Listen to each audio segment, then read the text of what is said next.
Hello दोस्तों, मैं नीरज कुमार और आप देख रहे हैं हमारा यूट्यूब चैनल नवचेतना एजुकेशन।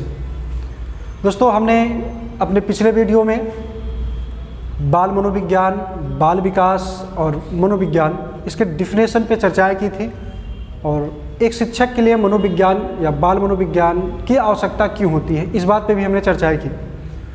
तो टेट या सी टेट या सुपर टेट के सिलेबस में एक टॉपिक हमारा जो है बाल विकास, जो अभिवृद्धि और विकास से शुरुआत होती है। तो आज के इस टॉपिक में, आज के इस वीडियो में हम जो है चर्चा करेंगे अभिवृद्धि और विकास नामक टॉपिक पे। तो आइए हम देखते हैं अभिवृद्धि क्या है और विकास क्या है। दोस्तों, अभिवृद्धि जिसको हम अंग्रेजी में ग्रोथ कहते हैं, अभिवृद्धि का तात्पर्य वृद्धि से होता है। जैसे अभिवृद्धि को हम वृद्धि के रूप में स्वीकार करते हैं। यह शब्द अभिवृद्धि भी होता है, यूज किया जाता है, वृद्धि शब्द भी यूज किया जाता है। ये वृद्धि का तात्पर्य आगे बढ़ना या ग्रोथ होना, बढ़ने की बात रखी जाती है। किसी चीज़ में इनोवेशन जो है इम्प्लीमेंट, ठीक है। तो एक मनोवैज्ञानिक है जिनका नाम फ्रैंक है। तो फ्रैंक नामक मनोवैज्ञानिक ने अभिवृद्धि को कोश की वृद्धि के रूप में भी डिफाइन किया हुआ है। अभिवृद्धि का तात्पर्य उन्होंने कोश की वृद्धि रखा हुआ है।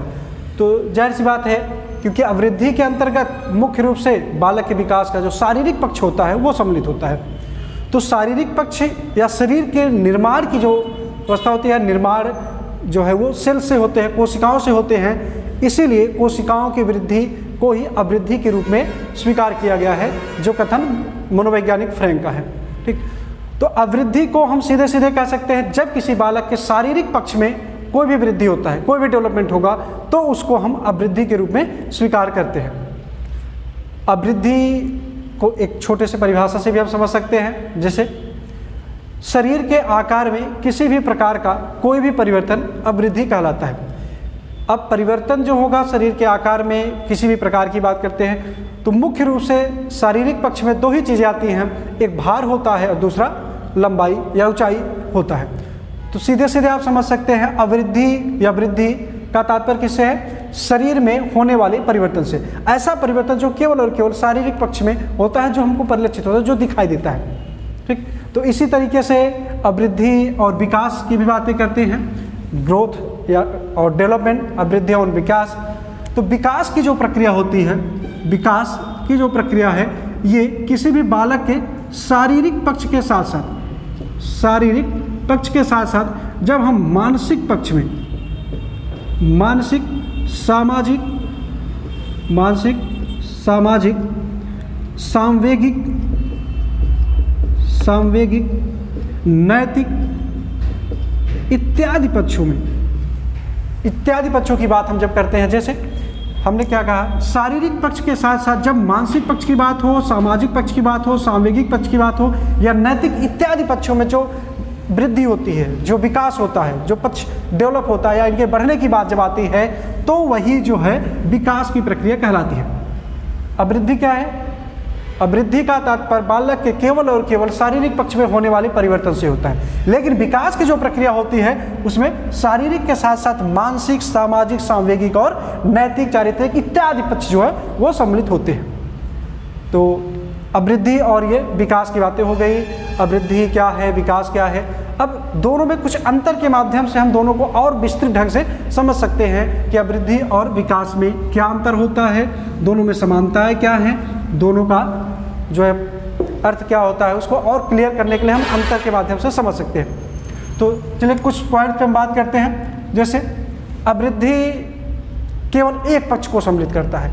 अभिवृद्धि एक पक्षीय होता है, एक पक्षीय प्रक्रिया होती है। एक पक्षीय होने का मतलब इसमें केवल और केवल शारीरिक पक्ष की बात की जाती है।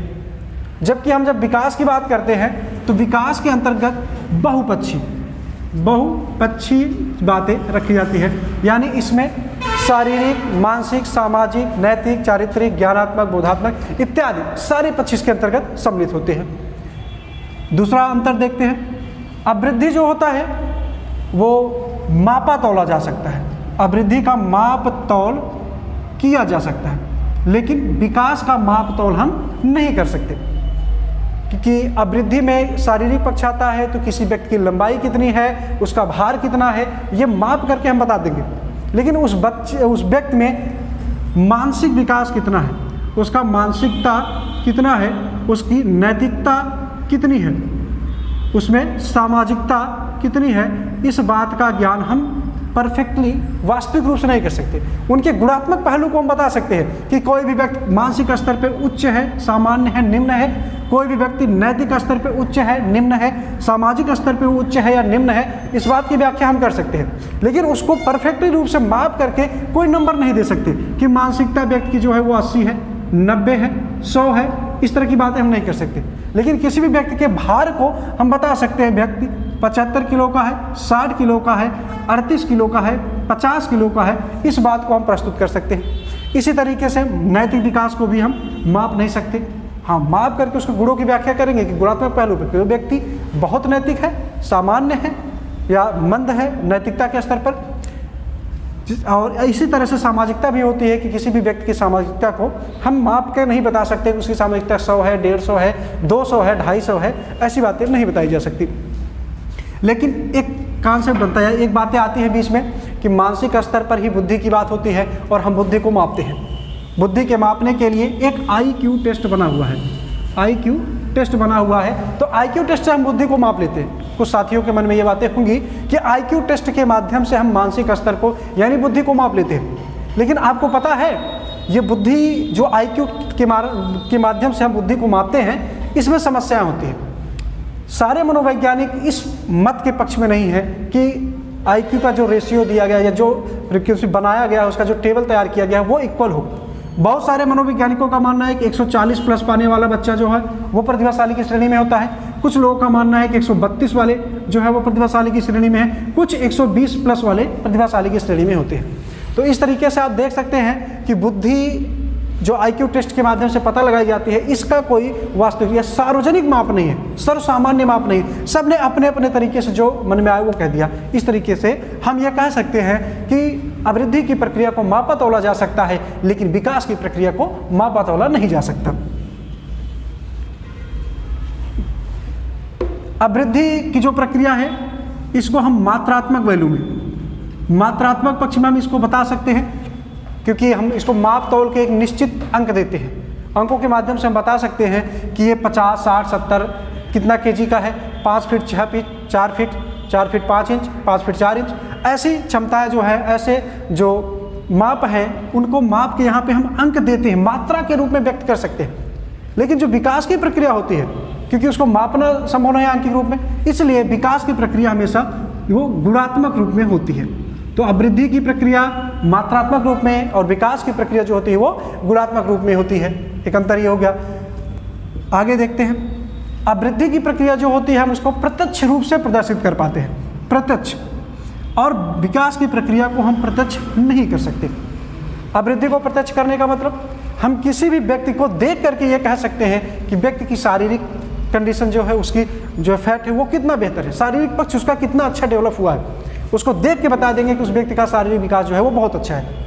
लेकिन किसी भी व्यक्ति के मानसिक पक्ष को उसको देख करके, प्रत्यक्ष करने का मतलब है साक्षात देख करके, सिर्फ उस व्यक्ति को देख करके आप नहीं कहेंगे कि बच्चे का मानसिक विकास कितना अधिक है, उस व्यक्ति की नैतिकता कितना अधिक डेवलप है, उस व्यक्ति की सामाजिकता कितनी अधिक डेवलप है, इस बात को आप कभी नहीं बता सकते। इसलिए कहा जाता है कि विकास की प्रक्रिया, अवृद्धि की प्रक्रिया को हम प्रत्यक्ष कर सकते हैं और विकास की प्रक्रिया को हम प्रत्यक्ष नहीं कर सकते।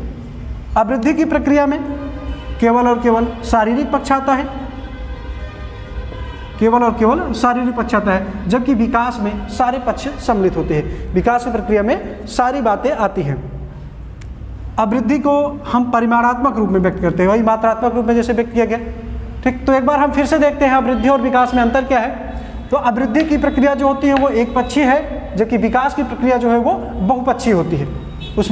इसमें केवल शारीरिक पक्ष होता है, यहाँ पे शारीरिक, मानसिक, सामाजिक, नैतिक इत्यादि पक्ष इसमें समावेशित होते हैं। अवृद्धि की प्रक्रिया को आप माप तोल सकते हैं, जबकि विकास की प्रक्रिया को मापना तोलना संभव नहीं होता। इसी तरीके से अवृद्धि की प्रक्रिया को मात्रात्मक रूप में व्यक्त किया जा सकता है, जबकि विकास की प्रक्रिया को हम गुणात्मक रूप में व्यक्त करते हैं। अवृद्धि की प्रक्रिया को हम प्रत्यक्ष कर सकते हैं, विकास की प्रक्रिया को हम प्रत्यक्ष नहीं कर सकते। देख के उसको हम बता नहीं सकते कि कोई व्यक्ति का शारीरिक विकास कितना, शारीरिक विकास तो हम बता लेंगे जो कि अभिवृद्धि के अंतर्गत है, मानसिक विकास उसका कितना है, सामाजिक विकास कितना है, नैतिक विकास कितना है, ये हम नहीं बता सकते। इसी तरह से अभिवृद्धि में केवल और केवल शारीरिक पक्ष आते हैं और विकास की प्रक्रिया में शारीरिक, मानसिक, सामाजिक, नैतिक सारे पक्ष आते हैं। एक और देखते हैं, जो अभिवृद्धि की प्रक्रिया होती है वो एक निश्चित अवस्था से प्रारंभ होती है और एक निश्चित स्तर तक चलती है। अभिवृद्धि की प्रक्रिया एक निश्चित अवस्था से प्रारंभ होकर एक निश्चित स्तर तक ही चलती है, जबकि विकास की प्रक्रिया जो होती है वो एक निश्चित अवस्था से प्रारंभ होकर के आजीवन काल तक या जन्म से लेकर मृत्यु पर्यंत तक चलने वाली प्रक्रिया होती है। क्योंकि अभिवृद्धि के अंतर्गत शारीरिक पक्ष मुख्य रूप से सम्मिलित है, तो शारीरिक पक्ष या शारीरिक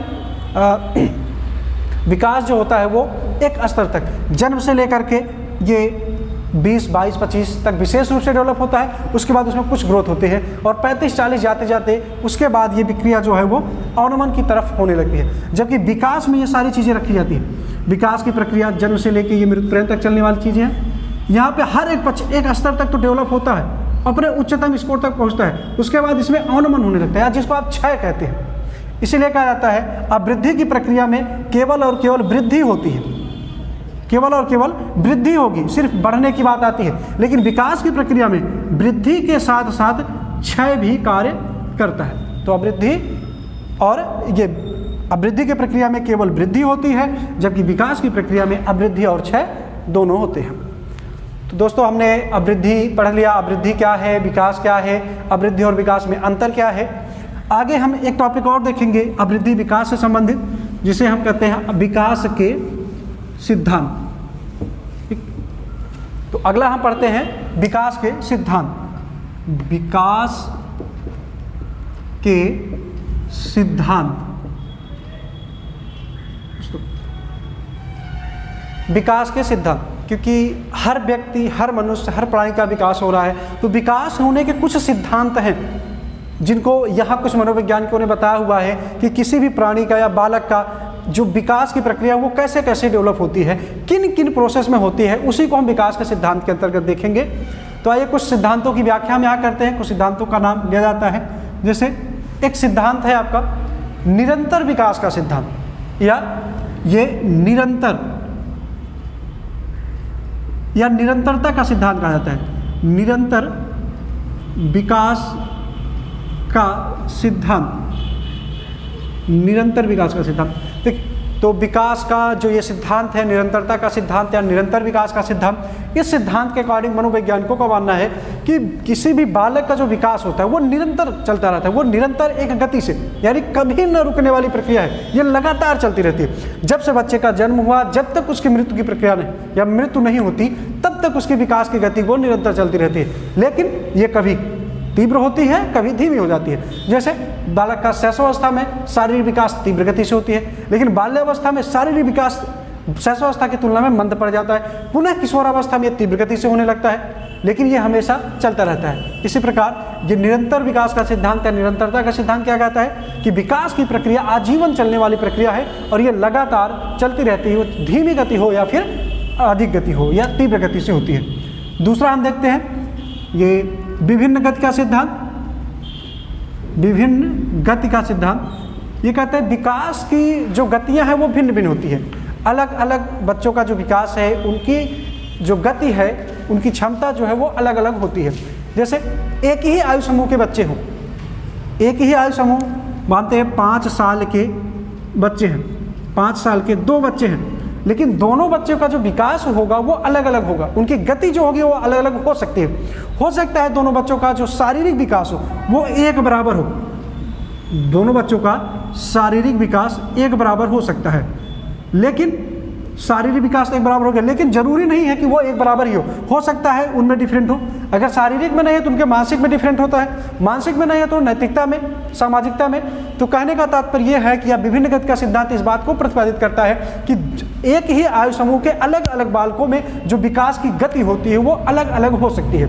एक बालक किसी पक्ष में जल्दी विकसित हो सकता है, वहीं दूसरा बालक दूसरे पक्ष में या उसी पक्ष में देरी से विकसित होता है। तो यह निरंतर जो है विभिन्न गति का सिद्धांत है।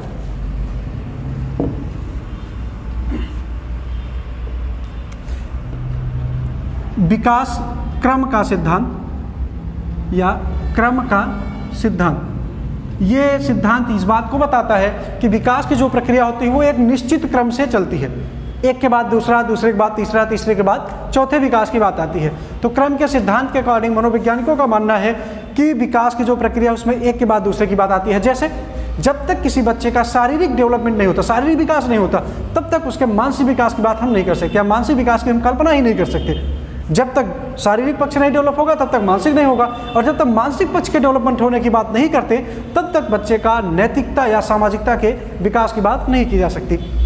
जैसे और एक एग्जांपल ले लेते हैं, जब तक किसी बच्चे को आप 1-2 का ज्ञान आप नहीं कराते तब तक उससे आप टेबल की कल्पना नहीं कर सकते। तो जब तक उसको 1-2 नहीं आता, गिनती नहीं आती, तब तक उसको पहाड़े की कल्पना आप नहीं कर सकते। और जब तक गिनती और पहाड़े बच्चे नहीं सीख लेते तब तक आप उनको जोड़, घटाना, गुणा या भाग आप नहीं सिखा सकते।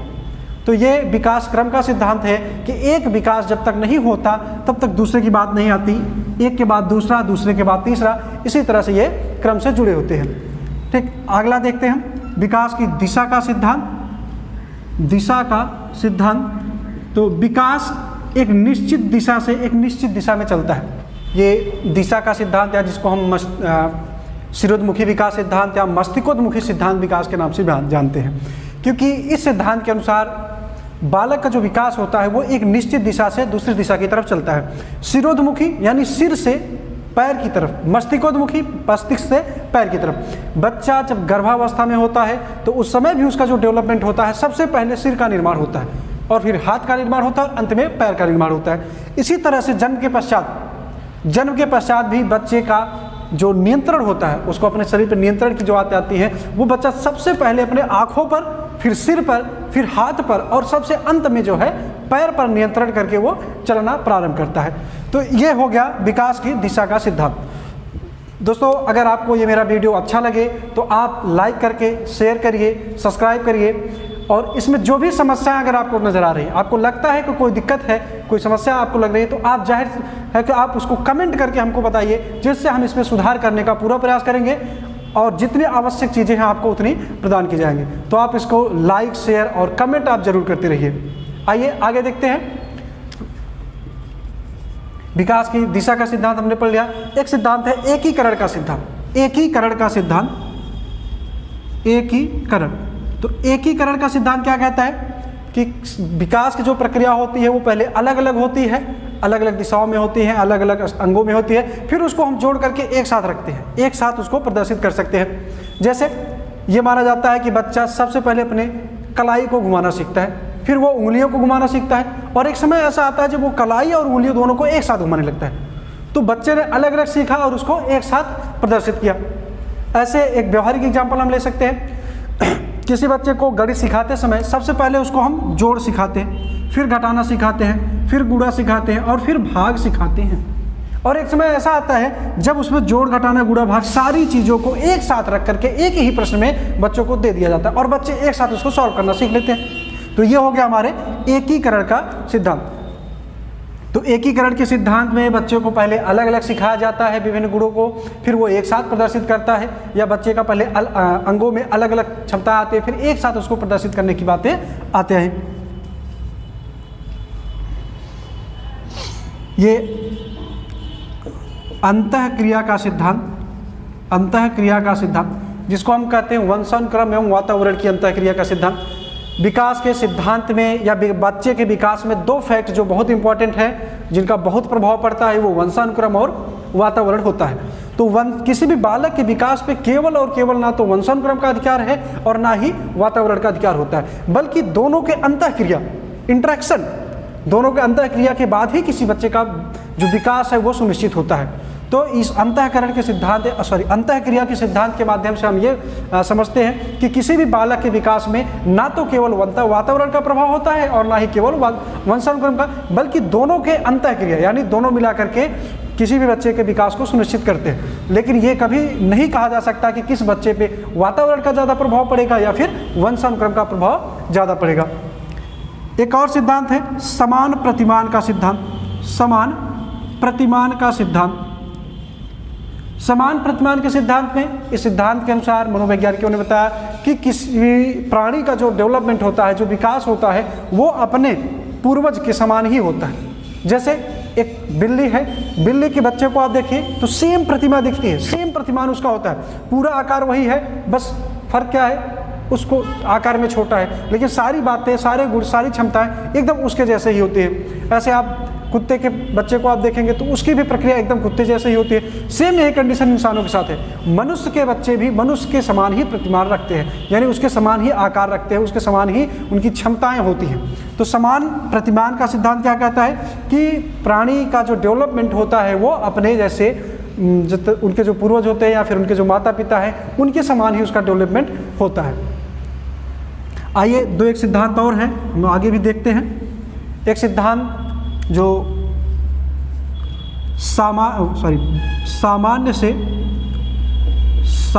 से विशिष्ट का सिद्धांत, सामान्य से विशिष्ट का सिद्धांत। इस सिद्धांत के अनुसार ये माना जाता है कि जो बच्चे हैं जन्म के समय सारे बच्चों में एक समान गुण योग्यताएं विशेषताएं होती हैं, सारे बच्चों में एक समान क्षमताएं होती हैं, लेकिन जैसे जैसे बच्चों का डेवलपमेंट होता जाता है उनकी जो क्षमताएं हैं वो अपने विशिष्टता की तरफ परिवर्तित होती है। जैसे जन्म के समय हर बच्चों को सिर्फ नींद, भूख और प्यास या दैनिक क्रियाएं उनको पता होती हैं, उतने का ही ज्ञान उनको होता है। लेकिन बच्चा जैसे जैसे बड़ा होता जाता है उसका क्षेत्र और विकसित होता जाता है, सबकी रुचियां बदल जाती हैं, सबकी योग्यताएं बदल जाती हैं, सबकी क्षमताएं बदल जाती हैं। तो इसी को कहा जाता है सामान्य से विशिष्ट का सिद्धांत। यानी जन्म के समय सारे बच्चों में एक समान गुण योग्यता विशेषता क्षमता होती है, लेकिन धीरे धीरे उनकी क्षमताएं जो है वो अलग अलग होती जाती हैं, जिसको हम विशिष्ट के रूप में स्वीकार करते हैं। हर बालक की क्षमता, योग्यता, विशेषता जो है वो अलग अलग होती है या विशिष्ट हो जाती है। ठीक, तो दोस्तों ये लगभग 8 सिद्धांत हमने पढ़े जो विकास के सिद्धांत के अंतर्गत हैं। तो इस आज के वीडियो में हमने अभिवृद्धि पढ़ा, अभिवृद्धि क्या है, विकास क्या है, अभिवृद्धि विकास में अंतर क्या है, विकास के सिद्धांत कौन कौन से हैं, उन सिद्धांतों को भी हमने डिस्क्राइब किया। तो इस वीडियो में अगर आपको जो चीज़ें अच्छी दिख रही हैं आप उसको एक्सेप्ट करिए, जो समस्या आपको लगे तो आप उस पर कमेंट करिए और हमको बताइए कि इसमें हम क्या सुधार कर सकते हैं। दोस्तों इस वीडियो को आप लाइक करिए, शेयर करिए और हमारे साथ बने रहिए। आपको आगे भी ऐसे वीडियो मिलते रहेंगे जिससे आपका टेट, सी टेट और सुपर टेट की तैयारी बेहतर ढंग से होगी। धन्यवाद।